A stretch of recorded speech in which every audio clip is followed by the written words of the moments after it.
Assalamualaikum warahmatullahi wabarakatuh. Saya Zulfan Setianto, Kepala SMA Muhammadiyah Wonosobo. Pada kesempatan kali ini, kami akan mempersembahkan karya inspiratif dalam rangka Lomba Apresiasi Guru dan Tenaga Kependidikan tahun 2022. SMA Muhammadiyah Wonosobo merupakan sekolah yang mengedepankan pelayanan istimewa sesuai dengan kebutuhan peserta didik, baik pelayanan dalam manajemen, administrasi maupun pembelajaran. Sekolah telah mengembangkan pelayanan dan fasilitas yang beragam karena menyadari bahwa setiap peserta didik memiliki kebutuhan dan kondisi yang berbeda-beda. Sehingga SMA Muhammadiyah Wonosobo memiliki moto melayani setiap pribadi, memberi sepenuh hati, menuju the real privilege service school.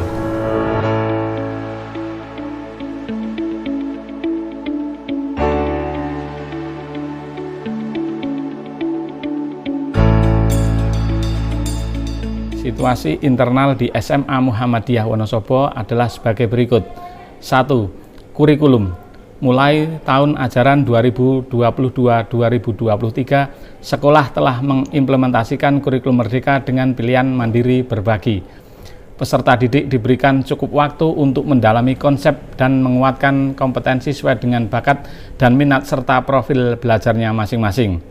Sehingga sekolah perlu menerapkan pembelajaran yang berdiferensiasi agar proses pembelajaran yang dilaksanakan mampu mengakomodir kebutuhan siswa secara personal. 2. Sarana dan prasarana. Untuk menuju sekolah dengan pelayanan istimewa, sekolah telah menyediakan berbagai sarana dan prasarana berupa ruang kelas, keperluan olahraga yang baik, alat pembelajaran yang memadai, perpustakaan yang lengkap, dan laboratorium yang representatif. Sekolah juga memfasilitasi kebutuhan guru dengan memanfaatkan dana yang diperoleh dari masyarakat ataupun bantuan pemerintah, sehingga perlu optimalisasi sumber daya yang ada di sekolah agar pembelajaran menjadi lebih efektif dan efisien. 3. Guru dan karyawan. Pendidik dan tenaga kependidikan SMA Muhammadiyah Wonosobo adalah pribadi yang hebat dan unggul. Pendidik dan tenaga kependidikan selalu adaptif terhadap perubahan dan mendukung kebijakan yang berlaku di sekolah dengan integritas dan penuh tanggung jawab. Meskipun demikian, pendidik dan tenaga pendidikan perlu terus mengembangkan diri dengan belajar, baik secara mandiri maupun mengikuti pelatihan yang diselenggarakan oleh sekolah atau pihak lain demi meningkatkan kompetensinya. 4. Siswa. Berdasarkan hasil tes diagnostik non-kognitif yang dilaksanakan BK, peserta didik di SMA Muhammadiyah Wonosobo ternyata memiliki karakter yang beragam, khususnya dalam gaya belajar, bakat, dan minatnya. Salah satu buktinya adalah kegiatan ekstrakurikuler yang diminati siswa sangat bervariasi, sehingga sekolah mengadakan 32 jenis kegiatan ekstrakurikuler.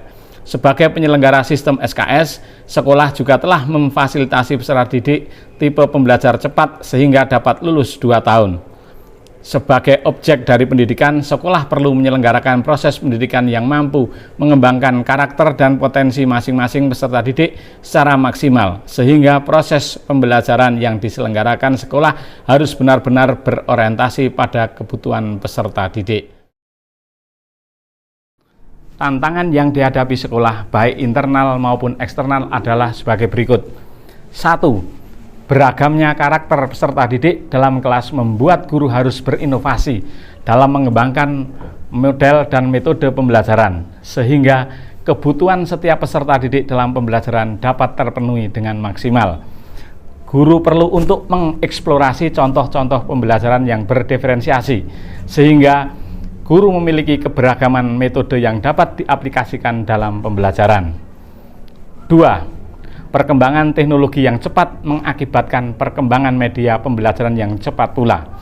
Sebagai salah satu penunjang pembelajaran, peran media pembelajaran tidak bisa dipandang sebelah mata. Guru harus selalu berimprovisasi dan berinovasi agar pembelajaran up to date dan kekinian. Salah satu caranya adalah dengan penguasaan teknologi. 3. Administrasi menjadi salah satu tugas guru dalam merancang, mengelola, dan mengevaluasi pembelajaran, sehingga perlu ditemukan solusi agar administrasi guru menjadi lebih mudah, ringan, cepat, dan bisa diakses setiap saat. langkah-langkah yang kami lakukan untuk dapat menerapkan pembelajaran yang berdiferensiasi adalah sebagai berikut. Yang pertama, mengumpulkan data. Pendataan awal yang dilakukan meliputi asesmen diagnostik non-kognitif, angket minat dan keaktifan siswa, angket pilihan siswa kelas 12, hasil supervisi pembelajaran, hasil rapot pendidikan, dan pemanfaatan platform Merdeka Mengajar. Selanjutnya adalah proses pelaksanaan atau aktivitas yang dilakukan. Dari pendataan awal yang kami lakukan, maka tahapan yang dilakukan dalam rangka mewujudkan pembelajaran yang berdiferensiasi di sekolah kami adalah melakukan analisa data, kemudian melakukan dengar pendapat dan rapat koordinasi, selanjutnya menentukan kebijakan sekolah, kemudian melakukan fokus pembelajaran yang berdiferensiasi, dilanjutkan dengan sosialisasi dan mengedukasi.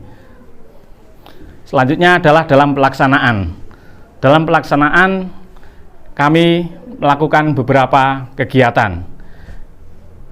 Diawali dengan workshop atau pelatihan dengan menghadirkan narasumber dari luar. Kemudian mengikutsertakan guru dalam kegiatan di luar sekolah terkait peningkatan kompetensi.